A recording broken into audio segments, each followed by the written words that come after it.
Welcome back, everyone, and a special hello to any new listeners joining us on today's episode of the Stock Show Sisters podcast. Our guest is someone who has had a bigger impact on my life than she probably realizes. Megan Mullins wears a lot of hats: entrepreneur, wife, Mimi, and first-generation Stock Show mom. But what I admire most is her willingness to embrace every season of life with faith, resilience, and purpose. Megan has had a nonlinear career path, but she wouldn't have it any other way.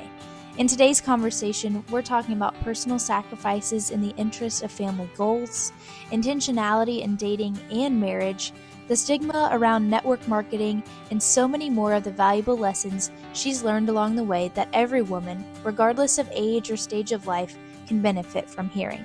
Join me in welcoming our guest, Megan Mullins. Well, Megan, I can't explain how excited I've been since you agreed to come on the podcast. A little background for our listeners out there. Megan has been a mentor, prayer warrior, and one of my OG work besties for, I think, going on 4 years now. In fact, If you've ever seen a meme or Instagram reel about having an age gap work bestie, promise Megan and I can not only relate, but we've probably already DM'd it to each other. So we go way back. I'm not sure if maybe you have your side of your point of view for our introduction of how we met, Megan. Sure. I think we started close to the same time at ABBA. You coming on as a student worker, and I was working registrations and transfers there at that time. And, you just came in and you were just a force to be reckoned with. And I just saw so much of myself in you and just couldn't help but be drawn. I think we were working there for 2 years about at the same time. And Megan quickly, like she said, we were definitely drawn to each other. My office or my desk was right outside her office at the time, and we would just talk all day long and chit chat, and while we were working, of course. But lots of good memories. So now that our listeners kind of have an understanding of how we know each other, could you tell us a little bit about where you grew up and how you got involved or introduced maybe to the stock show industry? I actually was born and I say mostly raised in LaPorte, Texas. I started 4 H and FFA in high school. And, I just was really drawn to that way of life and went out for all the officer positions. And I was showing sheep when I first got started. One of my best friends in high school there, her family was really big into pigs. And at that time, it was the TCPA circuit, and I would go around with her to shows on the weekends. So we would show lambs and pigs and just really enjoyed that. And then about halfway through my high school career, I moved to small town Franklin, Texas. It was a little bit of a culture shock if you come from a larger city the way that I did. But I was really excited because they were so agriculturally focused here. Great ag programs through Franklin High School there. And so jumped back in there and got my first heifer and started showing heifers as well, and just never looked back. I actually did not know that about you starting out with sheep. I knew that you kind of had some experience in the pig world, but how fun that you've kind of had your hand in all of the species in the stock show industry. For sure. I really, other than heifers, I probably really enjoy sheep the best. And man, I wish my boys would have wanted to show sheep, but they are just all cattle all the time. I love that. We'll definitely get into it later, and I will have to say that makes one of us that likes sheep. So I'll leave them up to you. Megan, I know that you went on to Sam Houston State after you graduated from Franklin High School. So what were your original career goals at that time? I was just thinking, what could I be good at? And just to touch on the story, I was trying to think, what would I be good at? And I was always drawn to ag and, searching for things past Blinn. I went to Blinn College in Bryan first and got my associates. And then I transferred over to Sam Houston State for teaching. And so I think the original plan was to try to go to be an ag teacher because ag teachers had made such an impact on me, and I just loved the ag industry and the show world. And so the more I got to thinking about that, I was married young and had a young child at the time, trying to get through school. And all I could think of was ag teachers, man, they are always having to travel and always away from home. And I just wasn't sure that fit our lifestyle at the time. And so I actually went and got a degree in Spanish and secondary education to teach Spanish and ESL at the high school, middle school, high school level, because I was just thinking, what else am I actually good at? And I was always pretty good at Spanish, thought it was pretty interesting. So went and did that, and it was really hard to graduate with a degree in Spanish because there was next to no English being spoken in the classroom and any of the papers that I had to write for my major and different things like that. So, but it was exciting, and I did teach at Leon High School for 5 years, Spanish and ESL, and that's how I got started. And I went to Sam Houston State because they were known for being the teaching school. So I got my degree from there in 2009 and was teaching in the classroom in a rural public school high school. I love that. I think that's such a fun fact about you that a lot of people don't expect. And I know you and I are both, we love the Spanish language and definitely take an interest to it. And we were a little rusty when we need it, but we, I would like to say that you for sure know more than the average person. So it's fun to kind of bounce little words off of each other here and there when we're at shows and hanging out. So we touched on it a little bit, but you started out as a Spanish and ESL teacher. I think you had some things going on in terms of maybe some sales between then, and then you started working for ABBA, and now you're in a new role. So, all in all, your career has kind of taken different turns. How did you navigate those career pivots confidently? I think a good thing that happens when you come from an ag background is you are able to pivot. There's always something that's got to change, whether that's on your feeding program, whether that's whether that's the day of the show. There's always something that happens, and so I feel like people that grow up in the ag world are just able to do it well, to feel confident in the fact that they can conquer a lot of things. And so I've never really been too scared to make the change or to pivot because I feel like I've got a really good handle on being able to do that confidently and knowing that I'm going to work to figure it out. The work ethic is there.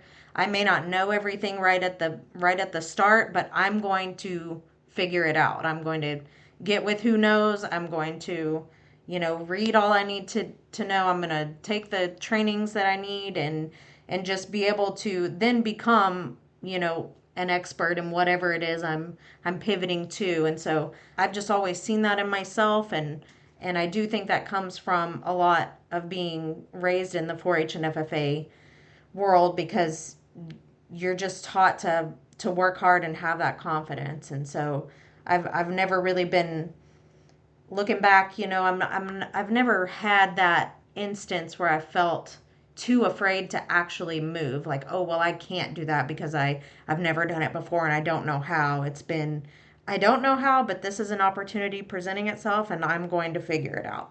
I love that perspective that you shared, and definitely a a product, if you will, of being raised in those youth agricultural programs that you mentioned. And I think something that a lot of people kind of overlook because it does come to us so subconsciously. It's just something that is programmed into us through those organizations and just living in rural areas with all of those different things, like you mentioned, are thrown at us, and we have to adapt and learn, and we're put outside of our comfort zone a lot. And so I'm excited to get in a little later in the episode about having a support system that's helped you navigate those, and some things that maybe presented themselves as a reason to change careers. So we'll dive into that a little bit later. But kind of in this realm of career pivots, was there ever a moment where maybe you felt behind or you were just unsure because maybe your path looked different than others? Or do you have any advice for other women who are afraid to pivot professionally, or maybe are just navigating something new in life? Sure, sure. I think it's really natural as women to feel like we're behind because we're, in the face of the society today, and a lot of social media is, it can become a real comparison game if you're not careful. And so I would just I would just say, just don't be afraid to make the move, because staying frozen in fear where you are is just going it's never going to get you anywhere. It's not going to get you the life that you dreamed of. It's not going to help you work toward a goal that you've set for yourself. So don't be afraid to take the leap, and just be determined and disciplined enough to work hard to make the pivot, work toward the goal, any of those kinds of things. But I think it's so normal for women to think, well, I'm behind, I don't have this, or I shouldn't, I can't take that job. That isn't, oh, I'm sorry. I can't take that job. That is not, what I got my degree in. I need to wait for something better. Not that you can't ever go back to that, but don't let it keep you from another great opportunity just because you think it wasn't what you planned originally, or that, somebody else might be doing it differently than you are. You have to just constantly, you'll hear me say it a lot probably on here and in real life, talking face to face with people, and my children especially, is you have to not stay in your comfort zone, because nothing grows there. So if the dream, the goal, the career pivot scares you, there's a really good chance that's exactly what you're supposed to be doing. Yeah, I think there's a quote out there. It's something that if it doesn't scare you, it won't grow you, or something along those lines. And I think you explained that perfectly. You kind of hit on the point that a lot of skills are transferable across industries. I mean, you've worked in education, you've worked in the nonprofit agricultural sector. Now you're working in kind of the oil and gas space and natural resources. And a lot of your skills, I would guess, I would assume, are have been transferable across those, and you've developed them over time and have become the professional that you are.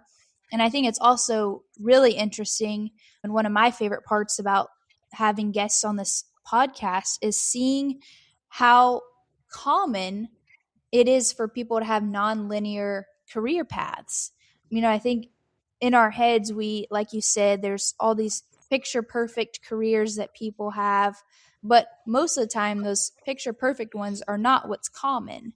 And so it's really neat to see that realistic view of someone's career that's changed over time because of family things changing, or because an industry's changing, or even just opportunities, like you said, come about that you would have never thought were possible, and they present themselves to you. So definitely take those chances, step outside your comfort zone, and be ready to challenge yourself, like Megan said. So, with that, I think something that's been super exciting for you lately, and I've thoroughly enjoyed watching and supporting, is that you're a Monat representative, and you've recently achieved a goal. So, before we talk about your goal and what that entailed, can you give us a little background on Monat and how you got involved with them? Absolutely. So I fancy myself a little bit of an MLM or a network marketing gal. I just really enjoy that space and feel like I thrive there in encouraging and supporting other women doing something that looks different, right? Maybe it's a stay at home mom that wants to contribute still financially, but doesn't want to give up all of her time with her kids at home. Or maybe it's somebody that's working towards something and just needs a little bit of side money coming in. So I've been involved in some others in the past, and I could talk a lot about those things. Every one of them is different. But so Monat, I really wasn't looking for a business opportunity. I thought that I wasn't. And I had just watched some of my friends that have been using the products for over a year, like transform their hair. And I have nice hair, and it's always been a goal of mine, and I've been on a hair journey trying to get healthier hair and grow it from for years now. And so I was intrigued by that because I literally watched their stories daily on how and watched their hair change over the course of a year. And so I finally just reached out and asked about the products, and my friend, being who she is like, oh no, you need to be a market partner with Monat. So that's just kind of how I did. I jumped in, wasn't really looking for something other than community. The job that I am in right now, I work from home, and so it's fantastic for this phase of life that I'm in right now, but I also felt like I was not utilizing the giftings that the Lord had placed on me in being able to build up other women and encourage them and lead well. I just love a lot of the leadership aspects that network marketing can do, and building a team and really wanting that community with other women, looking at it like a ministry, and just thought, hey, I'm not going to say I don't need another stream of income, but I really was in it more for the community and maybe to earn a trip or two, and just really be able to pour into other women and have them pour into me as well, and always learn and do. And so that's kind of how I got started with Monat. You mentioned the term network marketing, and I've done a little bit of research myself. And like you said, there's several business models out there similar to this one, to Monat's. And I think in previous years, really not so much now, network marketing, from my research, is probably not 100% accurate, but it was kind of always labeled as a pyramid scheme. So I guess in the spirit of kind of debunking that, how have you seen this business model evolve, and what insider perspective, as someone who's involved in it, can you share with people who maybe have carried a negative perception of network marketing, and really what are the benefits of it? How has it changed, and why is it a good thing now?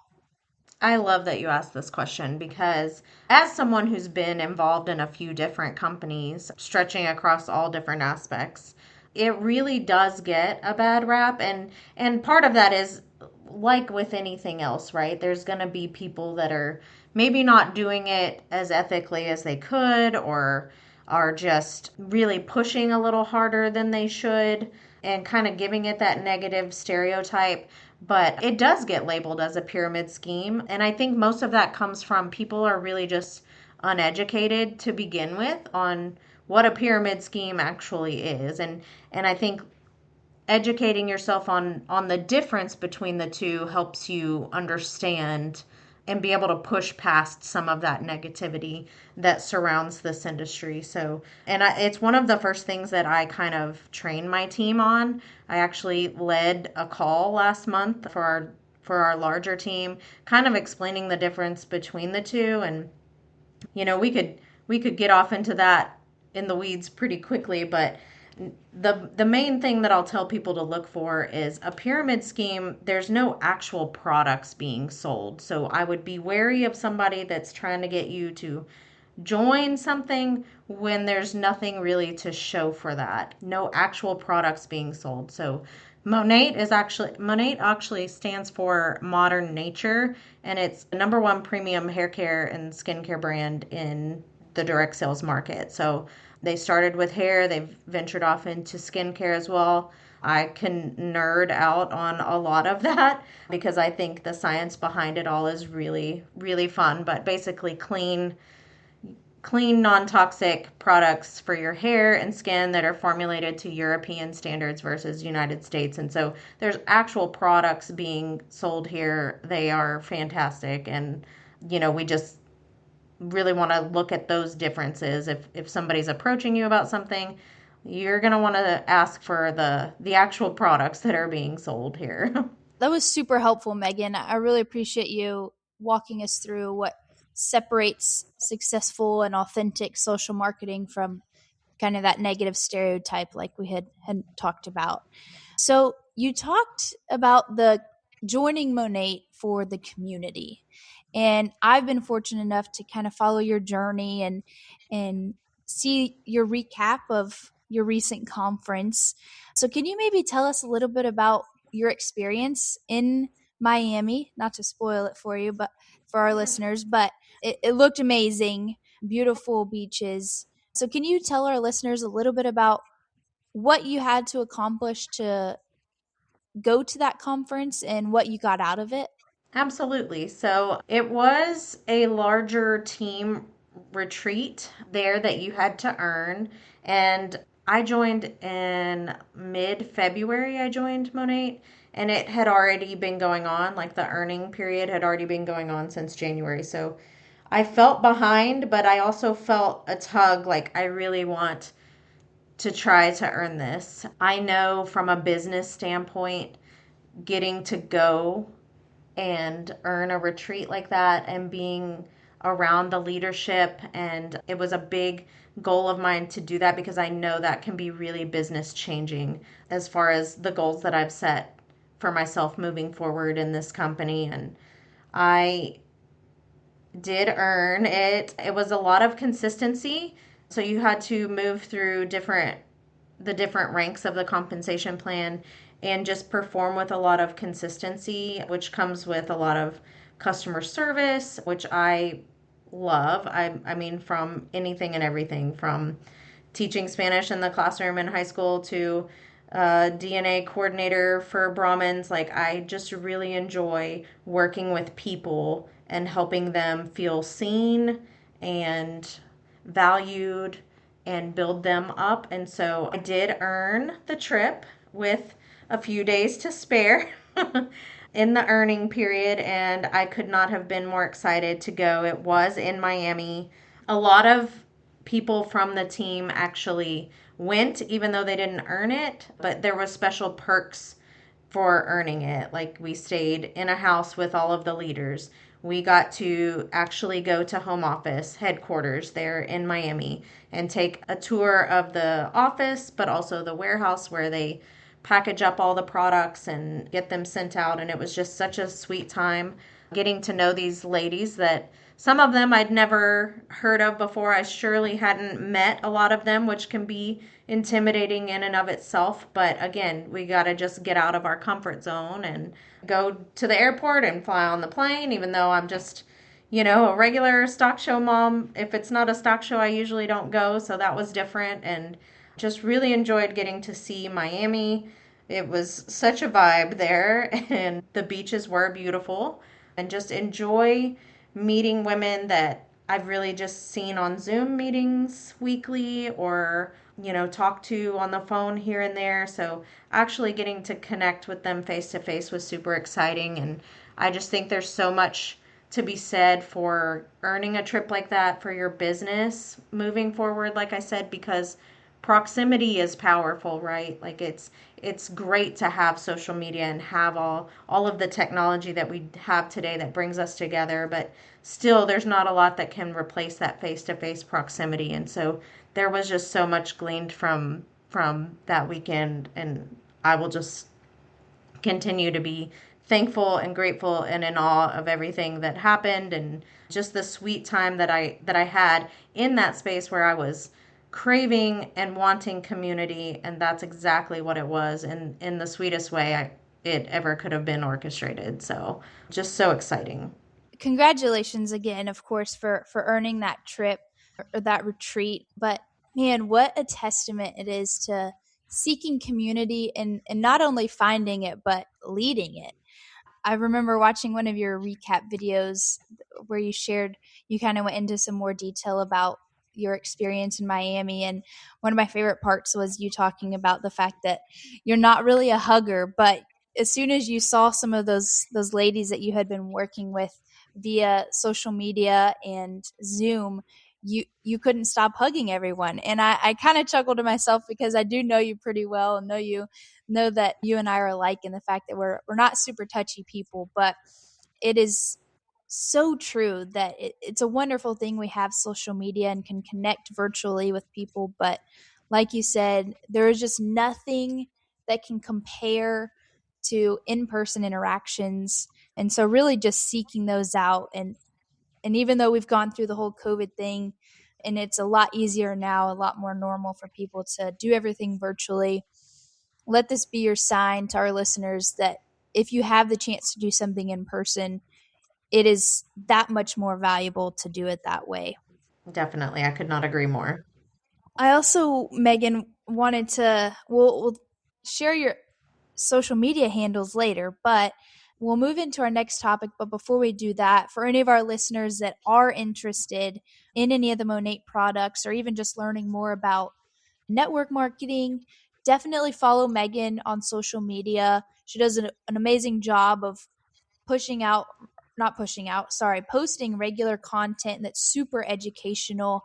I'm a little biased because I have purchased some of the products and I love them, but she does a wonderful job about just kind of that relationship building that we were talking about between herself and her clients. And so definitely check it out. Whether you buy or not, she's so fun to follow. I love her barn chore chats, very entertaining, and I love to connect with her that way. So, when we move into our next topic, Megan, it's one of my favorites that I've been looking forward to chatting with you about. And knowing you personally, we've had these discussions before, but I think they would be super valuable for a lot of our listeners. So, for our listeners out there, Megan, could you give a little background on you and your husband Eric's relationship? Because you guys are high school sweethearts. So, could you give us kind of a brief synopsis of y'all's, I guess, y'all's history? Absolutely. My favorite way to open a conversation about us is that I said that I would never date Eric Mullins. In high school, it was just one of those things, he was different. He didn't run in the same circles, so I said I will never date Eric Mullins. So I have a few never say never stories, but that is the first one. He was born and raised in Franklin, and when I got here, it was not long before. Obviously, it's a smaller town, smaller school than I was used to, and so we did have some classes together. The circles are just really small here compared to what I had always grown up knowing, and we did end up dating, and I just really kind of fell head over heels for him, honestly. He's such a gift from the Lord for sure in my life. And we were in the same class, graduated together. We actually got pregnant with my firstborn right out of high school. And that is something that I love to share with people because it's not something we ever wanted to hide or sweep under the rug. We had him, and he is just the joy of our life. He really had such a hand in helping me grow as a person and grow up like we had to. And we got married and just decided we were going to make it work, put the Lord at the center, and it's just been the sweetest time growing a life with him. Eric is just, I tell everyone all the time, like, I want to call him my best friend, but it seems almost like a demotion. I don't know. We do say that all the time. Like, he says, "You're my best friend." And I'll say, "Well, you're my best friend." But it really is a term that I do kind of use loosely because it's really so much more. I have loved getting to know you guys' relationship and just how the beautiful fruits of it. And I appreciate you sharing y'all's story with Colby and, of course, Noah, who came a little later. But you talk about putting Christ at the center of y'all's relationship, and you both decided to do that. So after you guys have been married for 20 plus years. 22, yeah, going on 23 this year. Okay, so 20, 23, 22 years. From an outsider's perspective, in our conversations, of course, it 100% shows that you guys have never stopped dating each other. So, would you mind maybe sharing a couple of tangible ways for any of our newlyweds or maybe some of our couples that have been married for 5 or 10 plus years that you never stopped dating each other?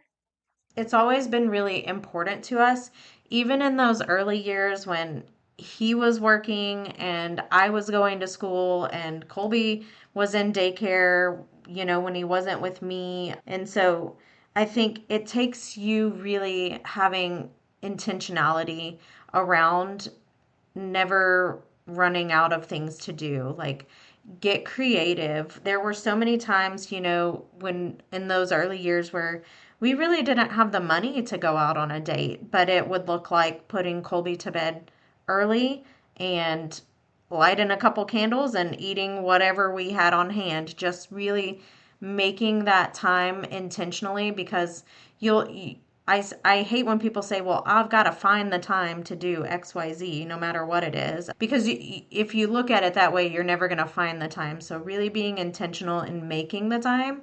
And that could look like, getting kids to bed earlier or scheduling it. There's nothing wrong with scheduling it. I know some people are like, oh, I don't want to have to schedule time. I want it to be, spontaneous. But really, these days when everything is so crazy and busy and everybody's going a million different directions, intentionality and scheduling is really helpful. And so I would say that for sure, just be intentional around it, and it doesn't have to be this big fancy production that's going to cost a lot of money. It could look like watching your favorite show just together, put in the kids to bed early, or just saying, hey, we could go for a walk this evening just together and chat about our day.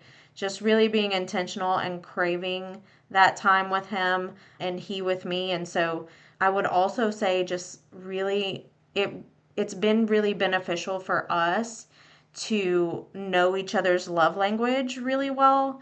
And then you have to come to that space and that mentality of, I'm going to love that person in their love language, not in mine. And so that was something that we had to learn as well, is like, oh, we're going to take this love language quiz and figure it out. But then I was still trying to love him in my love languages, what would mean most to me, instead of, necessarily what was best for him and what his love language was. So that would be my thing. And that's something you could do too on a date night. Like, let's take our love language quiz and figure out, how we can love each other better.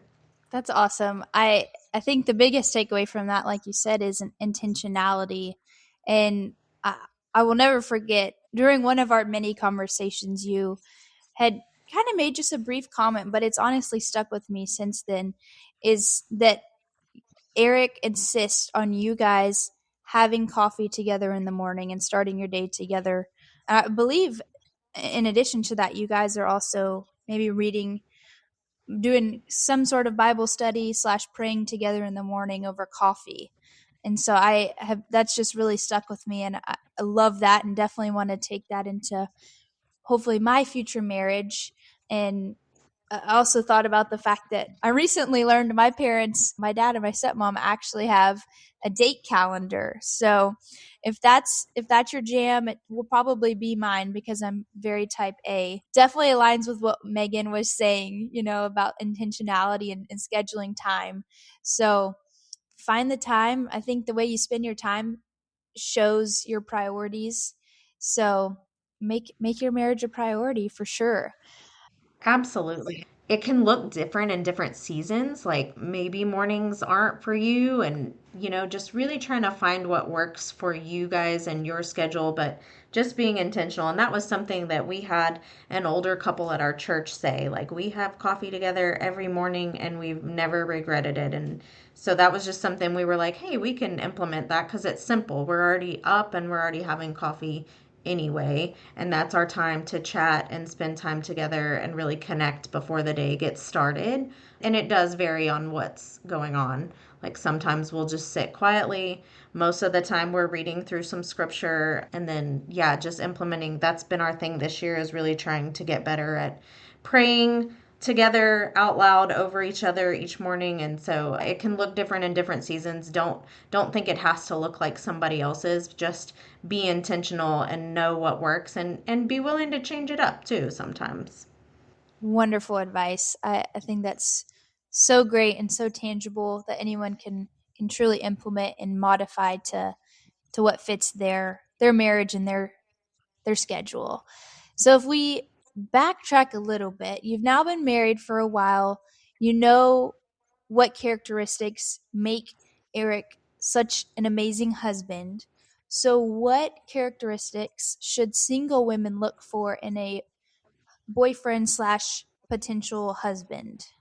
I think it's important to evaluate what stands out to you, or what is kind of a priority list, if you will, because you could get into making some lists and thinking about things and easily feel defeated, like I don't know anybody like that, or how do I know I'm seeing that in the person that I want to be with. And so I think having those priorities aligned, for me it was important that he come from a believing home and raised similarly. We are really big about being equally yoked. It does touch on that in the Bible, but also it just was really important to me that we share the same faith and priorities where that is concerned. And then you can quickly adjust, or think that what you want, when in fact it ends up being a little bit different, just kind of almost like the career path thing, right? So being able to recognize what you want, but also knowing where you're being led as well. And that was the thing, I feel like part of why I said early on in high school, like, Eric Mullins, I would never date Eric Mullins, because he did look different than maybe what I had in my mind to begin with. But then once I got to know him, I was like, okay, yeah, these things are all there. The things that I'm looking for are all there. I just wasn't seeing it right off the bat. So I think, again, with the intentionality of, I'm going to get to know a person really well before a commitment's made, and just really evaluating how we work together and what he is thinking and aligning himself with, to just really pray through that as well. A lot of things can be easier and a little more clarified if we're praying around it also. I couldn't agree more. And I think, speaking from experience, not that I have very much in terms of dating and relationships, but oftentimes as a young woman, and I'm sure a lot of my peers can relate, we know what we want, not what we need. But God does. God knows what we need. And so if we're pursuing someone that aligns with what we want, 99 out of 100 times it's not going to work out. And obviously, for the better. God has something better in store for us. He's saving a person for us that we need. So don't let that discourage you when, like Megan said, think through a list of things that are priorities for you, but also be open to, God having a hand in putting someone in your life, for sure. Hi, I'm Carol, and I've been a part of the Ranch House Designs team for over 10 years. As a proud mom of 2 girls who show sheep and goats and stay busy with sports, I know the value of reliability and a quick turnaround. And that's exactly what the Ranch House Designs Web Updates team delivers. When you have a website with Ranch House, you get unlimited updates, all guaranteed within 3 business days. And 99% of the time, we take care of them the same day. It's just one of the ways we make sure your brand is always at its best. Visit ranchhousedesigns.com to get your free quote today. So, Megan, we've talked about your family and at the same time some of your ambition with your Monat business. So, how have you navigated both family priorities and also your professional priorities? Have you had to make any sacrifices along the way to pursue both of those goals? And just kind of what does that balance look like for you? I love this, and I feel like I could talk about this for a while as well, because I think so many young women, there's so much in our face these days with social media and things. And so it can be easy to get confused about family and work and ambition. Let me just say that women, no matter what you're doing, you could be a stay-at-home mom. I've been a stay-at-home mom. I've been a stay-at-home homeschool mom for years as well. And so those things can look different. And so I really was hoping that we would chat about this, because I've seen like a meme going around social media lately or a reel that people tend to redo, and it's something to the effect of, when they ask me what I sacrificed for them, I'll tell them nothing, that they were the dream. And while on the surface it seems like a really beautiful sentiment, I think the more dangerous thing is that your kids don't see you making sacrifices, right? And so maybe not everyone would agree with that, but we are always really open with our kids. We've always just had really healthy conversations with them about anything and everything. We've never tried to gloss over things or anything like that. And so I think it's super healthy for kids to see their parents sacrificing whatever the case may be for them, for raising them. You know, there were times that I probably would have liked to have been doing something else, or feeling like I could be doing something else. But the call that the Lord placed on my life at that time was to be home with them and to be homeschooling, or just to be home. I left the public school teaching originally to stay home with Noah when he was little. He was not quite 2 when I decided I was going to leave teaching, and we made that sacrifice, going from 2 incomes to 1. And so I love getting to tell them, hey, yeah, like we did sacrifice a lot. And especially those early years with Colby as young teen parents and young 20 parents, there was a lot of things that we went without because we were dedicated to the fact that I was going to get my degree. And so that looked really different at times. And so I just think we can't try to aesthetically make things nice all the time for our children, or just really anybody in general in our life. I think people are craving more real life reality, the raw, to know that they're not so different. And so I think it's important to talk about sacrifices with your kids that you make. And I think especially as moms, I think it's good to let them see that you're sacrificing, with the conversation as well, that they are completely worth it. I absolutely regret nothing of my time with them. I feel incredibly honored that I did make those sacrifices and stay home with them, and that I've had all of this time with them that a lot of other parents aren't able to get with their kids. And so I think it's healthy to have those conversations around that, especially in the stock show industry. Like we're going to get back there in a minute, but I feel like it's important to talk about what we might sacrifice to live that kind of life, and let them chase their dreams in that way. And so I think it's important to talk about that. And that's why I think in this season, Colby's grown and married and just had a baby of his own, and Noah's 15, and we're chasing him around doing all the things. But I think it's so good that they know that I sacrificed a lot of things over the years, but that also that I'm still dreaming, I'm still pursuing goals, I'm still working for something different and new. And so I think anytime you can have conversations around that, it's so, so good for your kids to hear that and to see you doing that. I would have paid for that advice if I were a young parent.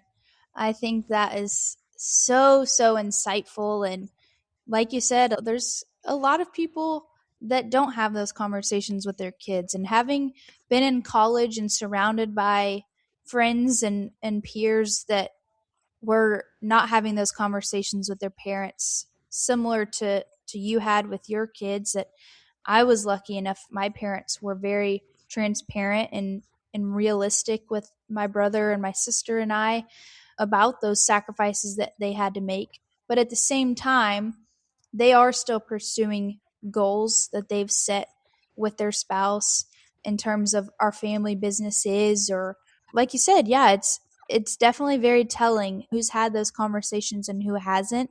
And honestly, if you're not having those conversations, not only is it taking more energy to hide those sacrifices, but you're really not helping your kids in the long run. So we've talked about some high level points, some of your journey as a mother.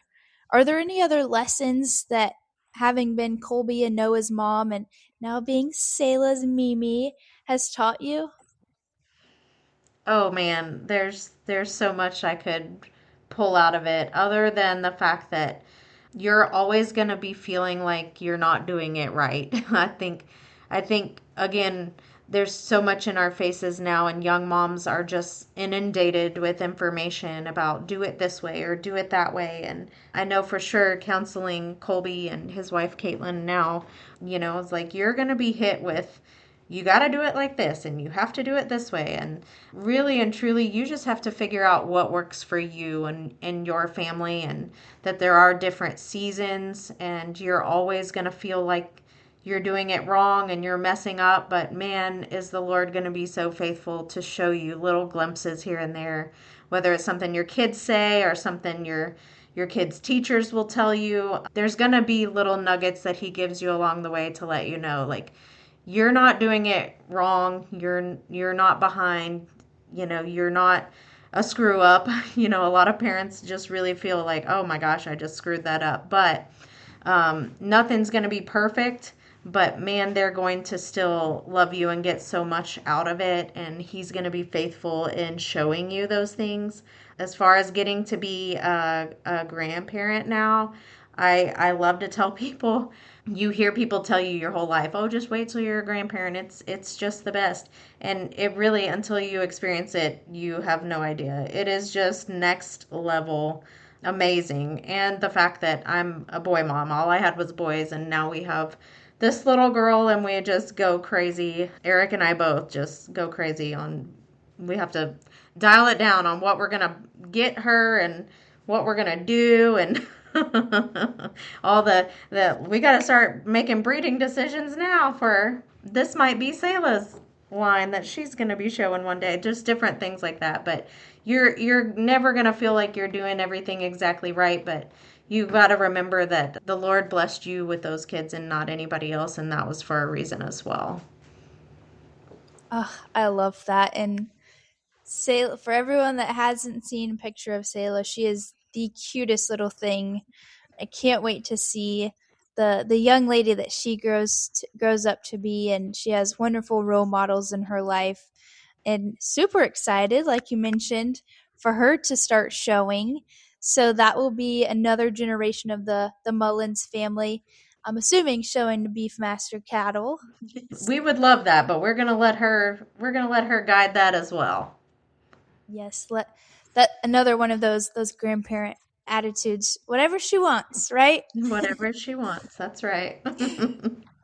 So that leads us perfectly, Megan, into our kind of our next topic.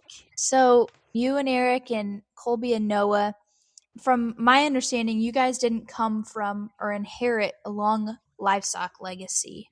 So in today's industry, I think it's pretty common. There's kind of two different avenues. There's the ones that come from a long generational line or generations of a ranch, say, with a lot of history. And then there's people that, have a passion for it, were introduced to it, and I guess you could say drank the Kool-Aid and just haven't stopped since. And so you guys have truly built your herd from the foundation. So what does that process look like, and what challenges come with being kind of a first, second generation show cattle family that maybe a lot of people don't realize? So while I did I showed a heifer. I had a old school limousine heifer when I was showing. They don't look anything like the limousines you'll see at the shows today. But I really enjoyed it. But, I grew up mostly in LaPorte in the city. And so when we moved here and I actually got the heifer, my parents had no clue about any of that. And so, Noah would have called me a Freddy. That's his favorite thing to say. And so I did not have the show career that my kids have had for sure. And that's mostly just because my parents didn't really know what to do or where to turn. And so we didn't sink our teeth into it, if you will, when I was growing up like we have. And it was something that we did later.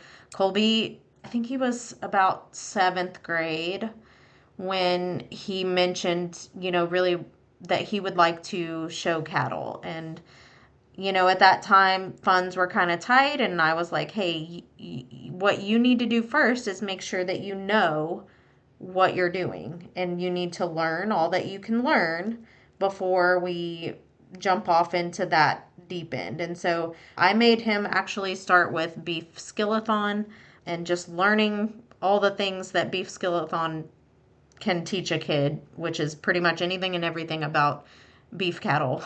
And so I made him start there, much to his dismay. And then came about, I guess, the next year. I think his 8th grade year is kind of when he started. We got him a heifer and tried to get going in a breed. And different breeds are different everywhere, and it just kind of depends. But we just felt like with that one, it was one of those that more of them than not were generations. If your grandpa's grandpa didn't, be there then and start all of that, then you just kind of weren't there. There wasn't a lot of traction that we got in that particular breed. And so when it came time for Noah to show, Noah did not want the same breed, and it ended up being the biggest blessing because he wanted a Beefmaster. He wanted a painted Beefmaster heifer. A girl in our county had one, and he was just in love with it. And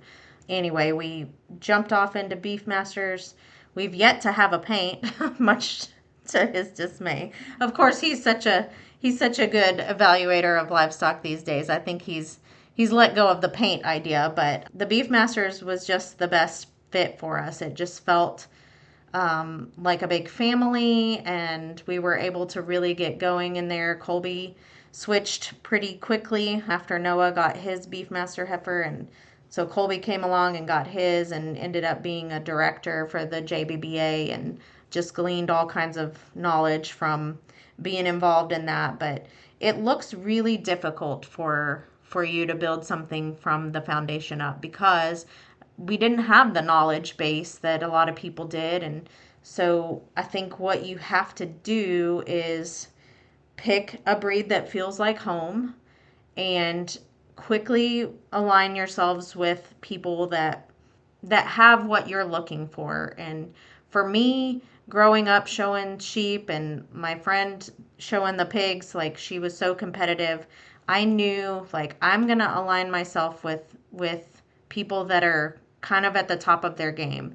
I'm looking around who's winning, and just not being afraid to go ask for help, because I will tell you, I've not encountered anybody yet, no matter who they are or what level they're at in this industry, that has flat out said, nope, I don't want to give you any advice. I don't want to help you. I just don't know that there's any people like that out there. Because I think if you're genuine and you come along and you want to learn, people are more than willing to help you. And so that's what we did.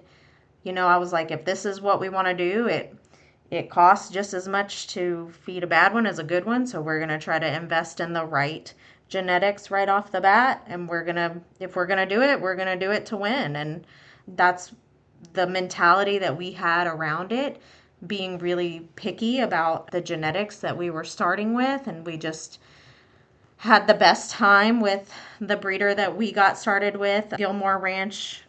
They are just the most precious people. And we got 4 or 5 of our original heifers from them, and they've done so well for our operation, and they're just the sweetest people, and they ended up being like family now. We take vacations, the kids hang out together. I mean, that's probably one of my favorite things about jumping in and getting in this industry, is like just the friends that become like family for you, and not being afraid to ask people for help and really take it to heart and do what they say. I know there's a lot of people that will ask for help, and then they'll go ask this person for help and that person for help, but just align yourself with somebody that has what you're looking for, and ask them for help. And we've been so blessed time and time again from different people in our realm of things. The whole Gilmore Hendricks family, the Longorias with 3R, Tassin Cattle Company, Taywater Cattle Company, just so blessed with people just pouring into my kids. And my kids just soaking up every bit of it. Man, that is just such great encouragement for any families that are getting started in the livestock industry, no matter what species. But of course, you are specific in kind of the breeding cattle world. So majority heifers, but I know there's been some bulls in there. And you talked about how important it is to pick a breed that you feel fits your family, and even too just economically, like where do you live, what breeds are popular in that area, what breeds thrive in that area. For our listeners that aren't geographically familiar with Texas, the Mullins family lives northwest of Houston, so still a very humid area. And so the Beefmaster cattle and really all of the American breeds are pretty dominant here. And so I really appreciate you hitting on those points, Megan. And like you said, it can never be reiterated enough. Like this industry is so amazing in the fact that we just continue to pour into the kids, and that's ultimately why we do this at the end of the day. And like you said, my family as well, like we've never encountered those legacy ranchers, if you will, that didn't want to help if we asked for it. If you're willing to ask for help and guidance and advice, people are more than willing to give you that helping hand. And so I really appreciate you highlighting those points and sharing some insight into y'all's journey and what you guys have built. So to kind of round out our episode, I'm curious if you have any just kind of general advice for women that are pursuing careers, but also trying to build a family, and how they can stay confident in their path. Love that, because I think we are at a place where in life and society that you can really have the best of both worlds, like we kind of touched on with COVID. There's so many remote opportunities these days where you can kind of still feel like you are at home more with family. And so I love that. I love that something good like that has come out of something that was such a stressful and difficult time for us as a whole. But I would say if you are a woman in any industry and you're working in your career but you feel that pull to start a family and to really pour into your family, then I would say that is definitely a priority. And maybe that's unpopular opinion, but I think having a family is, there's just nothing else like it. And being a wife and a mother is my greatest call. And everything else is fun, and the Lord lets me do those things because they bring me joy. But ultimately, being a wife and a mom is what I'm called to do. And I felt that so heavy on me that the career path really took a back seat, and that's okay. I think there's probably not enough people saying that that's okay. And again, there's so many more opportunities these days than there was before to kind of have that best of both worlds. But I would say for sure, like, give in to the tug for family being a priority, and you will absolutely never regret it, because there's so much fulfillment in being a wife and a mother. And I get so much joy just from watching my kids do their thing and thrive. I'm always pushing them outside their comfort zone, and I love getting to watch them thrive by doing that, and just the pride and the joy on their faces when they do something like that. And so I think another thing that I have to do as well is practice what I preach. And so that's what I'm telling them, to get out of their comfort zone, but I'm also willing to walk that out and be an example of that. So definitely pray around that, and then be open, like we've kind of been talking about this whole episode. Just be open to, maybe it looks like a pivot, maybe it looks like a career pivot, but that's going to also get you to really sinking into that family life and being that wife and mom. If you are not tied to it has to look a certain way. So That's definitely what I would tell women looking to kind of balance out career and family is always going to be the priority because you're going to feel the most fulfilled in that. And then don't be tied to it having to look the way that you thought it would. Just be open to that change. Oh, that was so good. And my heart is so happy that you highlighted the point of that tug that God placed on your heart to be a wife and a mom. And I think it really all boils down to really the reason that God put us on this earth is to build his kingdom. And the very basic unit of that, the fastest way to build the kingdom is to build a family and to build that family Mm-hmm. unit. And like you said, it's not said enough. It's honestly not supported enough in today's society where so many women are doing admirable things and building these amazing careers and you know pushing on that glass ceiling, if you will. But at the same time, it is no less honorable to stay at home and be a wife and a mom. And like you said, if you are willing to give up your career to build that family and to work on your marriage and what have you, there are so many outlets today, so many more today than there ever were before to still have that sense of pride in a career or have additional income. So don't let any of that keep you from doing what God is telling you in your heart to do, whether that is to stay and work and build your family alongside that, or to leave your career and maybe come back to it at a later time. So, like Megan said, continue to pray on that, pray with it.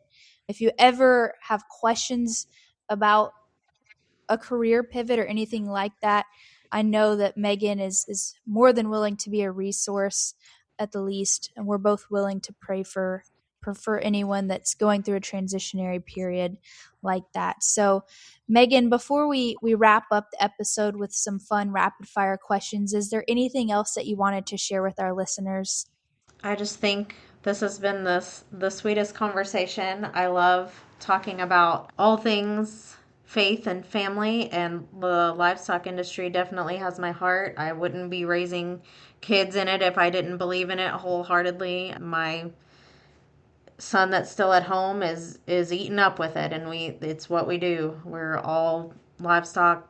We're at a show or we're at a judging contest day in and day out, just constantly. And I love to watch him do his thing and thrive. And so I would just say, if anybody just wasn't sure about one way or the other, like, there is no better way to raise them than getting them involved in this industry, for sure. Amen to that. And ties us perfectly back to the beginning of the episode when we were talking about community. Put your kids in 4-H and FFA and give them a community to join, because at their age, it's a little harder to find it themselves. So help them out with that. I do have to give Noah a shout out, state champion 4-H livestock judging team there. So congratulations to them. But to wrap us up, Megan, I have a few rapid fire questions for you. So I know you're a cattle girl, and with a little bias to the Beefmaster breed, maybe a lot. That's okay. We love them. But do you have a favorite stock show? I think it has to be Houston. I think Houston Livestock Show and Rodeo it's such a vibe. It's just top notch everywhere you go. And I went years ago. I was the one, my grandparents were taking me walking around, and I remember saying, like, I'm gonna be here one day. I would say that as a young child, being walking through the livestock show and looking at the cattle. And it's just funny what you remember as a child. I remember walking through there, and it must have been open Brahmin week, because I remember Brahmins and baby Brahmins everywhere, and just really felt a tie, like, I'm gonna be here one day. And so that has looked different over the years. I have done horse shows there. I've showed my heifer there. I've worked at ABBA there, and definitely taken my kids there. And so I just think Houston is it's just my happy time. We're there for a long time, and it can be a long haul if you're doing the open show and laying over for a junior like we do. But it's just such a fun time to visit with your friends and see all the fashion, do all the people watching. And so Houston is definitely it for me. Well, you mentioned the long shows and the laying over for Houston. Is there something that you can't function without during shows? Well, I feel like it's probably any day and every day, but coffee, and I have really gotten into more of the fashion side of things and jewelry. Like, I didn't ever have a piece before a couple of years ago of turquoise or Navajo, and so I've really gotten into that. And so I think I just have the best time shopping there for jewelry. So I would say coffee and jewelry. Love those answers. Well, Megan, where can our listeners find you on social media? I am on Facebook, Megan Mullins, and Instagram, it's going to be Megan A. Mullins. I am not on TikTok yet, but you never know. I'm all about pivoting, so maybe I'll add that in the future. But for now, it's just Facebook and Instagram for me. Wonderful. Well, everyone, definitely check her out if you have any questions about Monat or faith, family life, anything like that. Megan is a wonderful resource. So definitely check out her socials. But if there's one thing that I hope our listeners can take away from today's conversation, it's that life does not have to look exactly the way you plan for it to be meaningful. Megan's story teaches us that some of the greatest blessings come from unexpected detours, hard work, and the willingness to keep showing up even when the path ahead isn't perfectly clear. Whether she's building a family, a career, a business, or a cattle herd, Megan leads with faith, consistency, and a commitment to investing in the people around her. And I think that's a legacy worth striving for. Megan, thank you so much for joining us today and for sharing your wisdom, encouragement, and perspective with all of our listeners. It's been an absolute pleasure having you on the podcast. With that, be sure to follow our page and join our group on Facebook where you can get updates about the podcast, ask questions, and even share motivation with other young girls and women in the stock show industry. Until next time, sisters, this is your co-host, Riki Nardiello, and I hope you have a fabulous week.